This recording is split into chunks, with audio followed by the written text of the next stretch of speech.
సమస్య ఎందుకు ధర్నా చేస్తున్నారు? మాకు హాస్టల్లో ఫుడ్ సరిగా లేదు సార్. మేము ఇన్ రిటర్న్ క్వశ్చన్ చేస్తే వారు కేర్లెస్గా ఆన్సర్స్ ఇస్తున్నారు.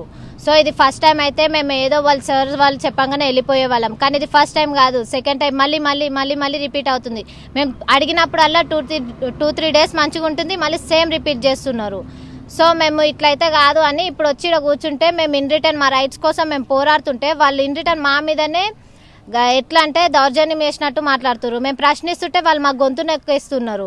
ఒక్క ప్రాబ్లం ఫుడ్ అనే కాదు సార్, ఫుడ్, వాటర్ ప్రాబ్లం ఉంది, సాకెట్స్, అన్నీ ప్రతి ఒక్క ప్రాబ్లం మేము అన్నీ చెప్తున్నాం. వాళ్ళు ప్రాబ్లమ్స్ చెప్పుకోమనే గ్రూప్ చేసిరు, మేము గ్రూప్లో పెడుతుంటే ఇన్ రిటర్న్ మేము ఇప్పుడు అడుగుతుంటే మీరు మమ్మల్ని డైరెక్ట్ వచ్చి మాట్లాడాలి, మీరు గ్రూప్లో పెట్టడం ఏంది, మేము మీలాగా 24 గంటలు ఫోన్లో చూస్తామా అనేసి మాట్లాడుతున్నారు. అంటే మేము 24 గంటలు ఫోన్లో చూసేటట్టు అయితే క్లాస్కి వచ్చే వాళ్ళం కాదు, అదొక ప్రాబ్లం. మళ్ళీ ఎట్లా మాట్లాడుతున్నారు, మేము ఇట్లా కాదని బయటికి వచ్చి మేము ప్రశ్నిస్తుంటే అన్నవాళ్ళు మాకు తోడుగా నిలిస్తే మీరు మాతో ఉంటారా వాళ్ళతో ఉంటారా, పొండి వాళ్ళతో అంటే వీళ్ళతో మేము ఎట్లా పోతాం సార్, లేడీస్ మీ గర్ల్స్ మీ అట్లా మాట్లాడుతున్నారు.